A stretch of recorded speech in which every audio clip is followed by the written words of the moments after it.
ನರೇಂದ್ರ ಮೋದಿಯವರ 3.0 ಸರ್ಕಾರದಲ್ಲಿ ಸಚಿವ ಸ್ಥಾನವನ್ನ ಪಡೆಯುವಂತಹ ರಾಜ್ಯದ ಸಂಸದರು ಯಾರ್ಯಾರು?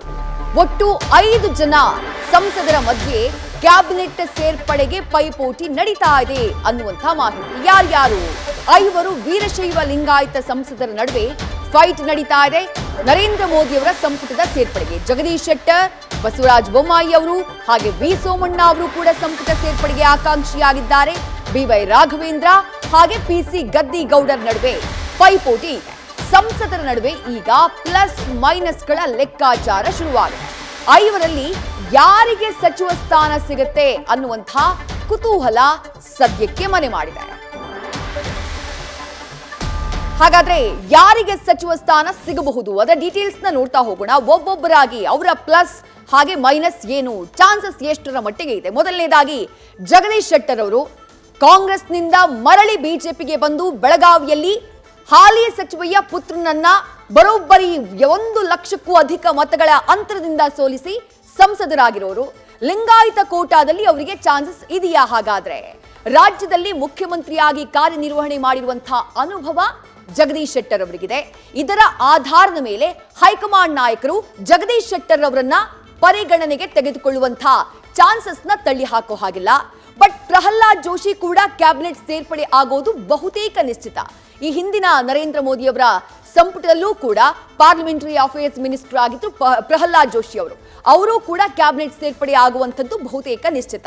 ಹಾಗಾಗಿ ಜೋಶಿ ಹಾಗೆ ಶೆಟ್ಟರ್ ಇಬ್ಬರಿಗೂ ಮಣೆ ಹಾಕಿದ್ರೆ ಅಕ್ಕಪಕ್ಕದ ಜಿಲ್ಲೆಯವರಿಗೆ ಮಣೆ ಹಾಕಿದಾಗ ಆಗತ್ತೆ. ಪ್ರಾದೇಶಿಕ ಪ್ರಾತಿನಿಧ್ಯತೆಯ ಆಧಾರದ ಮೇಲೆ ಅದ್ ಸಾಧ್ಯನಾ? ಮಣೆಯನ್ನ ಹಾಕುತ್ತಾ ಬಿಜೆಪಿ ಹೈಕಮಾಂಡ್? ಕಾದು ನೋಡಬೇಕು. ಇನ್ನೊಬ್ಬ ನಾಯಕ, ಇನ್ನೊಬ್ಬ ಸಂಸದ ಕೇಂದ್ರದ ಸಚಿವ ಸಂಪುಟದಲ್ಲಿ ಸಚಿವ ಸ್ಥಾನದ ನಿರೀಕ್ಷೆಯಲ್ಲಿರೋರು ಅಂದ್ರೆ ಮಾಜಿ ಮುಖ್ಯಮಂತ್ರಿಗಳಾಗಿರುವಂತಹ ಬಸವರಾಜ ಬೊಮ್ಮಾಯಿ ಅವರು. ಶಿಗ್ಗಾವಿಯಲ್ಲಿ ಶಾಸಕರಾಗಿದ್ರು. ಕೇಂದ್ರದ ಹೈಕಮಾಂಡ್ ಸೂಚನೆಯನ್ನ ಕೊಡ್ತು ಅನ್ನುವಂತಹ ಕಾರಣಕ್ಕಾಗಿ ಹಾವೇರಿ ಗದಗ ಲೋಕಸಭಾ ಕ್ಷೇತ್ರದಿಂದ ಸ್ಪರ್ಧೆ ಮಾಡಿ ಗೆದ್ದಿದ್ದಾರೆ. ರಾಜ್ಯದಲ್ಲಿ ಮುಖ್ಯಮಂತ್ರಿಯಾಗಿ ಕಾರ್ಯನಿರ್ವಹಣೆ ಮಾಡಿದಂತಹ ಅನುಭವವನ್ನ ಬಸವರಾಜ ಬೊಮ್ಮಾಯಿ ಅವರು ಹೊಂದಿದ್ದಾರೆ.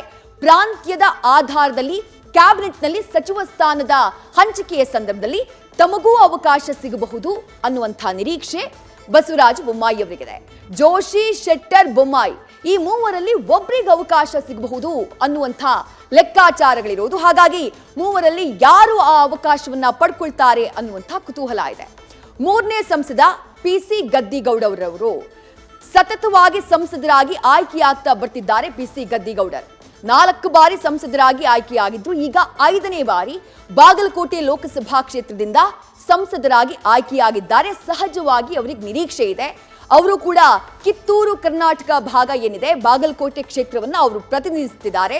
ಸತತವಾಗಿ ಗೆದ್ಕೊಂಡು ಬರ್ತಾ ಇರೋದ್ರಿಂದ ಅಟ್ಲೀಸ್ಟ್ ಈ ಬಾರಿ ನರೇಂದ್ರ ಮೋದಿ ಅವರ ಸಚಿವ ಸಂಪುಟದಲ್ಲಿ ಸ್ಥಾನ ಸಿಗಬಹುದು. ಇಲ್ಲಿವರೆಗೂ ಅವಕಾಶ ಸಿಕ್ಕಿಲ್ಲ. ಈ ಬಾರಿ ಅವಕಾಶ ಸಿಗುವಂತಹ ನಿರೀಕ್ಷೆಯಲ್ಲಿ ಅವರಿದ್ದಾರೆ. ಗದ್ದಿಗೌಡರ್ ರೇಸ್ನಲ್ಲಿದ್ದು ಪ್ರಾಂತ್ಯದ ಆಧಾರದಲ್ಲಿ ಸಚಿವ ಸ್ಥಾನ ಹಂಚಿಕೆಯಾದ್ರೆ ಇವರಿಗೆ ಚಾನ್ಸಸ್ ಸ್ವಲ್ಪ ಕಡಿಮೆ ಅಂತ ಹೇಳಲಾಗ್ತಾ ಇದೆ. ಮತ್ತೋರ್ವ ಸಂಸದ ಶಿವಮೊಗ್ಗ ಲೋಕಸಭಾ ಕ್ಷೇತ್ರದ ಸಂಸದರಾಗಿರುವಂತಹ ಬಿ.ವೈ. ರಾಘವೇಂದ್ರ ಸತತವಾಗಿ ಶಿವಮೊಗ್ಗ ಲೋಕಸಭಾ ಕ್ಷೇತ್ರದಿಂದ ಆಯ್ಕೆಯಾಗಿ ಬರ್ತಿದ್ದಾರೆ. 4ನೇ ಬಾರಿ ಅವರು ಈ ಸಲ ಶಿವಮೊಗ್ಗ ಲೋಕಸಭಾ ಕ್ಷೇತ್ರದಿಂದ ಆಯ್ಕೆಯಾಗಿರೋದು. ಕರಾವಳಿ ಮಲೆನಾಡು ಆಧಾರದ ಕೋಟಾದಲ್ಲಿ ಬಿ.ವೈ. ರಾಘವೇಂದ್ರ ಅವರನ್ನ ಪರಿಗಣನೆಗೆ ತೆಗೆದುಕೊಳ್ಳಬಹುದು ಅನ್ನುವಂಥ ಮಾತು ಕೇಳಿ ಬರ್ತಾ ಇದೆ.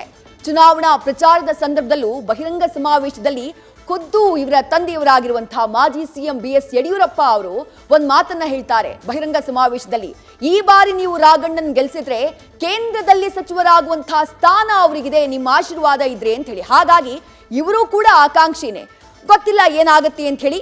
ಸಹೋದರನಿಗೆ ಶಾಸಕ ಸ್ಥಾನ, ಬಿಜೆಪಿಯ ರಾಜ್ಯಾಧ್ಯಕ್ಷ ಸ್ಥಾನವನ್ನ ಆಲ್ರೆಡಿ ನೀಡಲಾಗಿದೆ ಬಿ.ವೈ. ವಿಜಯೇಂದ್ರ ಅವರಿಗೆ. ಹಾಗಾಗಿ ಕೇಂದ್ರದಲ್ಲಿ ಸಚಿವ ಸಂಪುಟದ ಸ್ಥಾನವನ್ನ ನೀಡಬಹುದಾ ಬಿ.ವೈ. ರಾಘವೇಂದ್ರ ಅವರಿಗೆ? ಗೊತ್ತಿಲ್ಲ. ಯಾಕಂದ್ರೆ ತಂದೆ ಕೂಡ ಬಿ.ಎಸ್.ವೈ. ಕೇಂದ್ರ ಸಂಸದೀಯ ಮಂಡಳಿಯಲ್ಲಿ ಸ್ಥಾನಮಾನವನ್ನ ಪಡ್ಕೊಂಡಿದ್ದಾರೆ. ಪ್ರಶ್ನೆ ಬಂದೇ ಬರುತ್ತೆ, ಒಂದೇ ಕುಟುಂಬಕ್ಕೆ ಎಷ್ಟು ಸ್ಥಾನ ನೀಡ್ತೀರಾ ಅನ್ನುವಂತಹ ಕ್ವೆಶ್ಚನ್ ಬರುತ್ತಲ್ಲ. ಹಾಗಾಗಿ ಈ ಬಗ್ಗೆ ಹೈಕಮಾಂಡ್ ಯೋಚನೆ ಮಾಡುವಂತಹ ಸಾಧ್ಯತೆ ಇದೆ.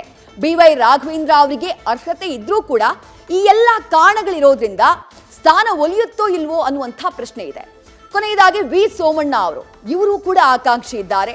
ತುಮಕೂರು ಲೋಕಸಭಾ ಕ್ಷೇತ್ರದಿಂದ ಸಂಸದರಾಗಿ ಆಯ್ಕೆಯಾಗಿದ್ದಾರೆ. ಕಳೆದ ವಿಧಾನಸಭಾ ಚುನಾವಣೆಯ ಸಂದರ್ಭದಲ್ಲಿ 2 ವಿಧಾನಸಭಾ ಕ್ಷೇತ್ರಗಳಿಂದ ಸೋಲನ್ನ ಅನುಭವಿಸಿದವರು. ತುಮಕೂರಿನಿಂದ ವಿ ಸೋಮಣ್ಣ ಬೌನ್ಸ್ ಬ್ಯಾಕ್ ಆಗಿದ್ದಾರೆ. ಹಳೆ ಮೈಸೂರು ಭಾಗದಲ್ಲಿ ಒಕ್ಕಲಿಗ ಸಮುದಾಯದ ಎಚ್ಡಿಕೆ ಕೂಡ ಇದ್ದಾರೆ. ಮಂಡ್ಯದಿಂದ ಭರ್ಜರಿ ಮತಗಳಿಂದ ಗೆದ್ದಿದ್ದಾರೆ.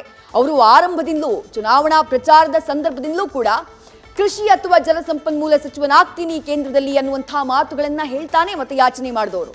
ಅವರು ಇರೋದ್ರಿಂದ ಇಲ್ಲಿ ಏನ್ ಮಾಡುತ್ತೆ ಬಿಜೆಪಿ ಹೈಕಮಾಂಡ್, ಇಬ್ಬರಿಗೆ ಅವಕಾಶವನ್ನ ಕೊಡುವುದಕ್ಕೆ ಸಾಧ್ಯ ಇದೆಯಾ ಅನ್ನುವಂಥ ಪ್ರಶ್ನೆ ಇದೆ. ಜೆಡಿಎಸ್ ಮಿತ್ರ ಪಕ್ಷವಾಗಿದ್ದು ಎಚ್.ಡಿ. ಕುಮಾರಸ್ವಾಮಿ ಅವರಿಗೆ ಸಚಿವ ಸ್ಥಾನ ಸಿಗೋದು ಪಕ್ಕ.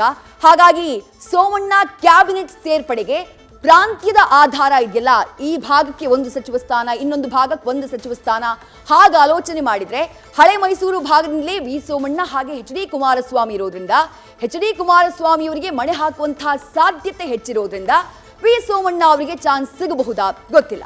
ನ್ಯೂಸ್ ಫಸ್ಟ್ ಜೊತೆ ಮಾತನಾಡುವಂತಹ ಸಂದರ್ಭದಲ್ಲಿ ಖುದ್ದು ವಿ ಸೋಮಣ್ಣ ಅವರು ನನಗೂ ಸಚಿವ ಸ್ಥಾನವನ್ನ ಪಡೆಯಬೇಕು ಅನ್ನುವಂಥ ಆಕಾಂಕ್ಷೆ ಇದೆ ಅನ್ನುವಂಥ ಮಾತನ್ನ ಹೇಳಿದ್ದಾರೆ. ಹಾಗಾಗಿ ರಾಜ್ಯದ 5 ಜನ ಸಂಸದರ ಮಧ್ಯೆ ಇರುವಂತಹ ಪೈಪೋಟಿ, ಆ ಪೈಪೋಟಿನಲ್ಲಿ ಕೇಂದ್ರದ ಬಿಜೆಪಿ ಹೈಕಮಾಂಡ್ ಯಾರಿಗೆ ಮಣೆ ಹಾಕುತ್ತೆ ಅನ್ನುವಂಥ ಕುತೂಹಲ ಇದೆ.